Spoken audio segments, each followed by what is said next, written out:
이 땅에 있는 것 중에서 완전한 것이란 것이 과연 있을까라는 생각을 좀 해보게 됩니다. 그런데 이것은 사람에게도 마찬가지죠. 이 땅에 있는 사람 중에서 과연 완전하고 완벽한 사람이 있을까? 오늘 성경 말씀을 통해서 우리가 알 수 있는 것은 이 세상에 있는 사람은 그 어느 한 사람도 완전하고 완벽하지 못하다라는 것을 우리가 알 수가 있습니다. 오늘 큐티책에 보면은 김병삼 목사님이 이 히스기야에 관해서 이렇게 표현을 하고 있습니다. 히스기야의 삶 속에서는 믿음의 흔적, 하나님께서 베풀으셨던 은혜의 흔적이 곳곳에 남아 있음에도 불구하고 오늘 그가 교만함으로 말미암아 하나님 앞에 범죄하였다라고 오늘 이야기를 하고 있습니다. 우리가 이스라엘의 이 남유다의 왕 중에서 가장 대표적인 선한 왕 세 명을 꼽으라고 하면은 다윗 이후에 우리가 여호사밧과 히스기야와 요시야 왕을 꼽을 수가 있습니다. 그런데 이렇게 하나님 보시기에 선했던 왕들도 한 가지씩은 늘 문제가 있었고 그것으로 인해서 넘어지는 모습을 볼 수가 있습니다. 여호사밧 같은 경우는 북이스라엘의 아합의 집과 연혼하였던 것이 그로 하여금 완전하지 못하고 완벽하지 못할 뿐만 아니라 하나님 앞에 넘어지게 하는 것이 되었습니다. 그렇다면 오늘 히스기야에게는 어떤 일이 있을까? 요시야 같은 경우에는 바로 느고를 통해서 들려지는 하나님의 말씀을 듣지 못하는 그런 모습을 보게 됩니다. 오늘 이 히스기야는 하나님께서 그의 삶에 놀라운 은혜로 함께 하셨지만 오히려 그 모습 가운데 하나님을 높이고 하나님의 일하심을 찬양해야 됨에도 불구하고 그의 마음이 교만하였기 때문에 넘어졌다라고 오늘 말씀에서 기록되어 있습니다. 우리 말씀을 한번 보실까요? 우리 24절과 25절 말씀을 우리 같이 한번 읽어보겠습니다. 24절과 25절 말씀입니다. 같이 읽습니다. 그때 히스기야가 병들어 죽게 되었으므로 여호와께 기도하매 여호와께서 그에게 대답하시고 또 이적을 보이셨으나 히스기야가 마음이 교만하여 그 받은 은혜를 보답하지 아니하므로 진노가 그와 유다와 예루살렘에 내리게 되었더니 아멘. 오늘 24절 말씀은 열왕기하 20장 말씀을 한 절로 요약한 것이었습니다. 오늘 이 히스기야는 사내립의 그 침공을 하나님의 기적적인 도우심으로 다 물리쳤지만 이 히스기야에게 죽음이 선고가 되었습니다. 그런데 히스기야는 그 낯을 성전으로 향하며 하나님 앞에 간구하였을 때 하나님께서는 15년이라는 이 수완을 연장시키는 놀라운 은혜를 경험합니다. 또 하나님께서는 그 징조를 보여주시기를 이 일형표의 해 그림자가 10도나 뒤로 물러나는 하나님께서 히스기야에게 그 징조를 보여주기 위해서 온 우주의 천체마저도 변화시켜주는 놀라운 이적을 그가 경험하게 됩니다. 그럼에도 불구하고 오늘 히스기야는 그 은혜에 오늘 그가 보답하지 않았다라고 말씀을 하고 있습니다. 어떻게 보면은 열왕기하와 이 역대하가 서로 관점이 다르다라는 것을 우리가 알 수가 있습니다. 이 열왕기하에서 많이 다뤘던 내용들, 열왕기하 18장, 19장, 20장에 걸쳐서 세 장에 걸쳐서 다루었던 사내립의 침입과 히스기야의 병듦에 관한 모습을 오늘 역대기 기자는 단지 한 장에 오늘 이 모든 것들을 다루고 있습니다. 오히려 히스기야가 하나님 앞에서 개혁을 하며 성전 예배를 회복했던 부분들에 오늘 역대서 기자는 더 많은 비중을 둘 뿐만 아니라 그곳에 초점을 맞추고 있습니다. 그렇지만 오늘 이 히스기야가 이렇게 하나님 앞에 성전 제사도 회복하였을 뿐만 아니라 하나님 앞에 유월절을 온전히 드리길 뿐만 아니라 이 절기를 회복하고 하나님 앞에 예배를 회복했던 이 히스기야가 오늘 하나님께서 그의 병을 고쳐주었다라면은 마땅히 하나님 앞에 더 그 은혜를 보답할 뿐만 아니라 은혜에 감사하여서 그의 삶에 감사가 더욱더 넘쳤어야 됐음에도 불구하고 오늘 말씀에 보면은 히스기야가 교만하였다라고 말씀을 합니다. 그래서 오늘 이 역대하 32장에서는 그 모습을 또한 이렇게 다루고 있습니다. 우리 말씀을 한번 보실까요? 31절 말씀을 우리 한번 같이 읽어보겠습니다. 31절 말씀입니다. 우리 같이 한번 읽어보실까요? 그러나 바벨론 방백들이 히스기야에게 사신을 보내어 그 땅에서 나타난 이적을 물을 때에 하나님이 히스기야를 떠나시고 그의 심중에 있는 것을 다 알고자 하사 시험하셨더라. 아멘. 오늘 31절 말씀은 이 바벨론의 무로닥 발로단이 이 히스기야의 병이 고침을 받았다라는 사실을 듣고 오늘 사신을 보내어서 히스기야에게 문안할 뿐만 아니라 이 히스기야가 병 나은 것을 축하하는 모습을 보게 됩니다. 그런데 오늘 31절 말씀에 보면은 이 바벨론에서 더 사신을 보냈던 더 큰 이유는 이것이었습니다. 그 땅에 나타난 이적에 관해서 묻고 싶어서 하나님께서 행하셨던 이 천체를 변화시키는 그 이적이 오늘 히스기야의 병나음과 무슨 관계가 있는지를 더 알기 위해서 오늘 사신을 보내었다라고 말씀을 합니다. 그런데 히스기야는 이 사신들을 영접하고 나서 어떻게 했을까요? 열왕기하 20장 말씀에 보면은 히스기야는 자신의 모든 병기와 그 자신의 모든 군비와 또한 자신의 모든 보물 창고들을 이 바벨론 사신들에게 보여주고 있습니다. 그것은 무엇일까요? 자신의 나라의 부함과 자신의 나라의 강함과 자신에게 있는 모든 것들을 보여줌으로 말미암아 자랑을 하고자 하는 이 히스기야의 마음이 나타나 있습니다. 오늘 말씀에서는 그것을 이렇게 표현하고 있습니다. 하나님께서 히스기야를 떠나시고 히스기야의 심중에 있는 것을 알고자 시험을 하셨다라고 말씀합니다. 하나님께서는 때로는 우리의 마음의 상태가 어떠한지를 알기를 원하시죠.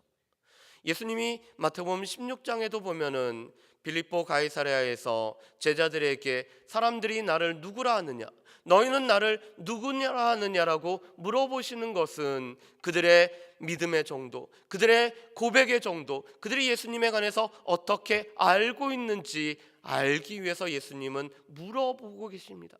또한 창세기 22장 말씀에 보면은 하나님께서는 아브라함이 하나님을 경외하는지 여부를 알고자 하여 아브라함을 시험하셨다라고 말씀합니다. 하나님의 시험은 사람으로 하여금 넘어지게 하는 것이 아니라 하나님께서는 우리의 믿음의 정도, 하나님께서 우리에게 행하셨던 은혜에 관해서 우리가 어떻게 반응하는지를 알고자 우리의 마음을 때로는 시험하시는 경우들이 있습니다. 이것은 우리로 하여금 넘어지게 하는 것이 아니라 믿음에 바로 서며 하나님의 은혜에 우리가 보답하며 하나님의 은혜를 우리가 기억하며 살아가게 하기 위해서 우리를 시험하시는 경우들이 있습니다. 그런데 오늘 이 히스기야는 하나님 앞에 영광을 돌리고 우리로 하여금 강하게 할 뿐만 아니라 우리의 삶에 찾아오셔서 은혜를 베푸시는 그 하나님을 높여야 됨에도 불구하고 자신의 부함을 이 바벨론 사신들에게 보여줌으로 말미암아 그의 교만함이 어떠한지를 나타내고 있습니다. 여러분, 그래서 고린도전서 10장 12절에는 우리에게 이렇게 말씀합니다. 그런즉 서인 줄로 생각하는 자는 넘어질까 조심하라고 말씀을 합니다.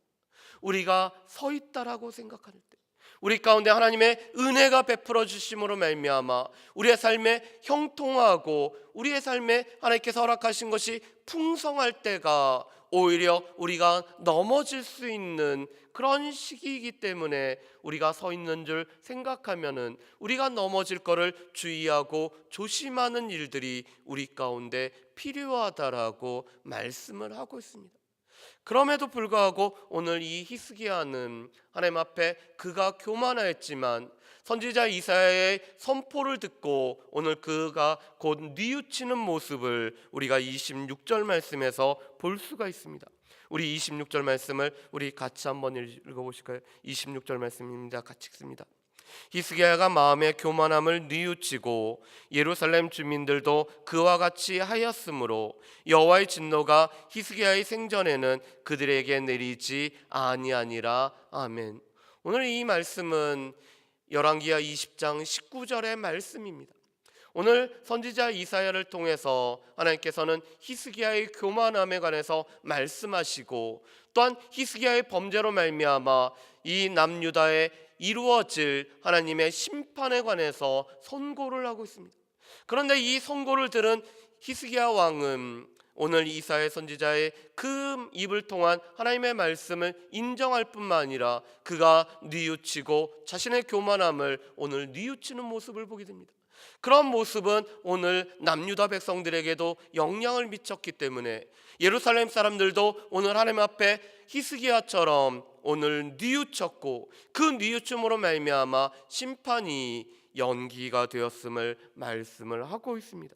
그리고 오늘 27절부터 30절 말씀까지는 하나님께서 허락하심으로 말미암아 히스기야의 삶에 오늘 어떠한 부가 넘쳤는지, 또한 이 히스기야가 기온 샘물을 예루살렘 성 안으로 끌어들였던 이 관계 사업을 통해서 이스라엘 백성들에게는 물을 공급하였을 뿐만 아니라 외적에게는 물을 주지 않았던 사실에 관해서 언급을 하고 있습니다. 그리고 오늘 33절 말씀에 보면은 이 히스기야의 죽음을 애도할 뿐만 아니라 그가 하나님 앞에 바로 섰기 때문에 오늘 남유다 백성들이 보였던 반응에 관해서 말씀을 하고 있습니다.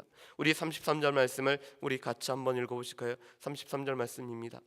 히스기야가 그의 조상들과 함께 누움에 온 유다와 예루살렘 주민이 그를 다윗 자손의 묘실 중 높은 곳에 장사하여 그의 죽음에 그에게 경의를 표하였더라. 그의 아들 므낫세가 대신하여 왕이 되니라. 아멘. 오늘 사람의 이 죽음의 모습은 당시 백성들이 왕들에 관해서 어떻게 평가하는지를 보여주는 대표적인 모습이었습니다. 예를 들어서 이 우시아와 같은 경우는 그가 이마에 문둥병이 발하였기 때문에 조상들의 묘실에는 묻히지 못하고 오늘 이 다윗성에 장사되는 모습을 보게 됩니다. 오늘 그의 부정한 모습으로 말미암아 조상의 묘실에 함께 장사되지 못하는 모습을 보게 됩니다. 또 그 마음이 교만함으로 말미암아 일평생 악했던 아하스 같은 경우는 이 묘실에 함께 장사 지내지 못함으로 말미암아 백성들이 아하스에 관해서 그는 하나님을 버렸던 악한 왕이었음을 오늘 백성들이 나타내고 있습니다. 그렇다면 오늘 히스기야는 어떨까요? 오늘 히스기야의 말씀에 보면은 오늘 유달리 특별한 말씀이 있습니다. 오늘 이 히스기야는 다윗의 자손 중 높은 곳에 오늘 그가 장사되었다라고 말씀합니다.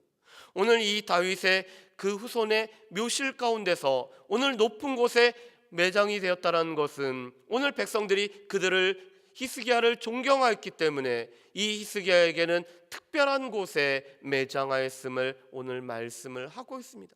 이것은 백성들이 히스기야가 하나님 앞에 선한 왕이었을 뿐만 아니라 또한 백성들에게는 인자한 왕이었고 하나님께서 세우신 온전한 왕이었음을 인정하고 있기 때문에 오늘 이 히스기야의 죽음에서 오늘 백성들은 히스기야가 어떠한 사람인지를 나타내고 있습니다. 그런데 이것은 우리의 삶에서도 마찬가지죠.